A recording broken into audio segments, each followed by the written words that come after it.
요즘 한국 주식시장 정말 뜨겁죠? 한쪽에선 AI 열풍이 불고 다른 한쪽에선 뭔가 불안한 그림자가 드리워져 있어요.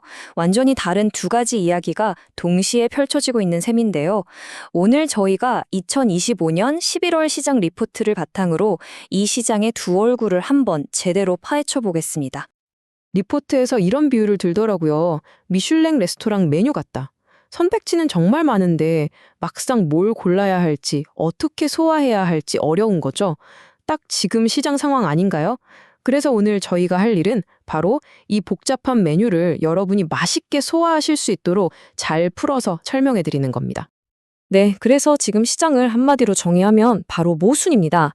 투자자들을 정말 헷갈리게 만드는 아주 강력하면서도 정반대인 두 개의 힘이 팽팽하게 줄다리기를 하고 있는 그런 형국이라고 보시면 돼요. 자, 이걸 보시면 바로 감이 오실 거예요. 왼쪽을 보세요. 공포와 탐욕 지수가 13까지 떨어졌습니다. 이건 시장이 거의 패닉 상태라는 뜻이거든요. 그런데 오른쪽을 보면요. AI가 이끄는 반도체 슈퍼붐에 대한 기대감으로 아주 그냥 들끓고 있어요. 와, 한쪽은 얼음장이고 한쪽은 용광로인 셈이죠. 이렇게 극과 극의 신호가 동시에 나오는 건 정말 보기 드문 일입니다. 자, 그럼 먼저 이 뜨거운 용광로부터 한번 들여다볼까요? 시장의 이 엄청난 낙관론, 그 중심에 있는 AI 반도체 슈퍼붐에 대한 이야기부터 시작해 보겠습니다. 이게 그냥 수요가 좀 늘었다 이 정도 수준이 아니에요. 완전히 판이 바뀌고 있는 겁니다. AI의 뇌세포라고 할 수 있는 이 메모리칩 수요가 말 그대로 폭발하면서 시장의 패러다임 자체가 변하고 있다고 보시면 됩니다. 그 중심에 바로 이 HBM, 고대역폭 메모리가 있습니다. 쉽게 말해서 AI의 심장 같은 거예요. AI가 그 방대한 양의 데이터를 미친 듯이 빨리 처리하려면 이 HBM이 없으면 안 되거든요. 그러니 지금 이 모든 열풍이 HBM에서 시작된다고 해도 과언이 아니죠. 상황이 어느 정도냐면 펜타 부킹이라는 말까지 나왔습니다. 이게 뭐냐면요. 고객사들이 HBM 물량이 부족할까봐 불안해서 실제 필요한 양의 5배를 주문해버리는 거예요. 그야말로 사재기 수준이죠. 이 단어 하나만 봐도 지금 빅테크 기업들이 이 HBM을 확보하려고 얼마나 혈안이 되어 있는지 알 수 있습니다. 그런데 왜 이렇게까지 할까요? 바로 이 수익성 때문입니다. 이 그래프 좀 보세요. 정말 입이 떡 벌어지지 않나요? HBM의 예상 영업이익률이 무려 60%입니다. 다른 일반 메모리칩과는 비교가 안 되는 수준이죠. 이러니 반도체 기업들이 여기에 말 그대로 올인할 수밖에 없는 겁니다. 이 엄청난 기회를 잡기 위해 주요 플레이어들의 움직임도 아주 바빠졌습니다. SK 하이닉스는 아직 저평가되어 있다는 분석 속에 미국 상장 같은 카드를 만지작거리고 있고요. 마이크론은 벌써 2026년 물량까지 다 팔렸다고 합니다. 그리고 삼성전자는 무려 60조 원을 투자해서 HBM 전용 공장을 짓고 있죠. 다들 각자의 방식으로 이 전쟁에 뛰어들고 있는 겁니다. 그리고 이 열풍은 여기서 그치지 않습니다. 이게 중요한데요. AI 칩 하나 잘 나간다고 끝나는 게 아니라는 거죠. 보세요. 이수페타시스 같은 특수회로 기판 만드는 회사나 대덕전자처럼 관련 부품을 만드는 회사들까지 그야말로 낙수 효과가 엄청납니다. 하나의 거대한 AI 생태계가 함께 꿈틀대고 있는 거예요.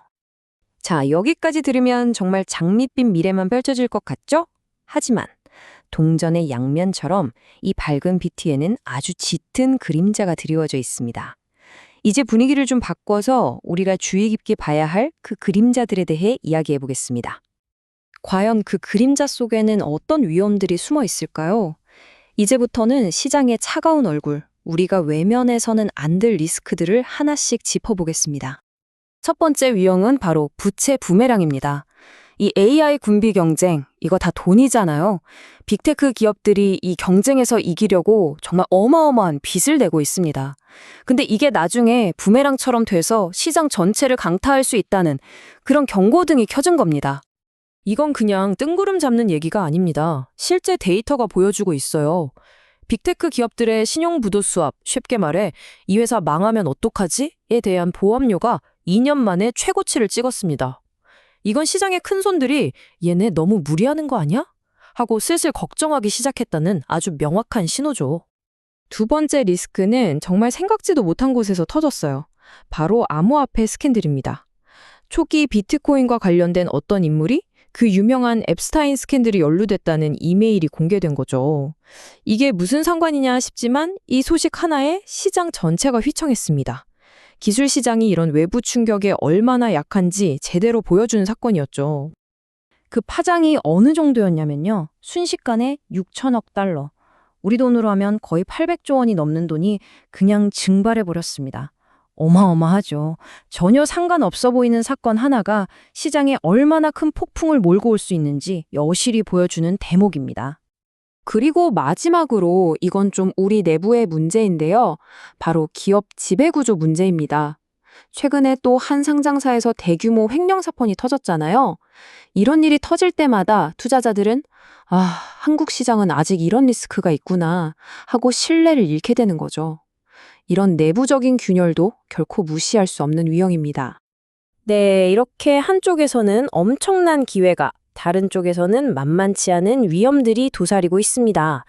그럼 도대체 우리는 이 새로운 시장 지형을 어떻게 헤쳐나가야 할까요? 이제 그 길을 한번 찾아보겠습니다.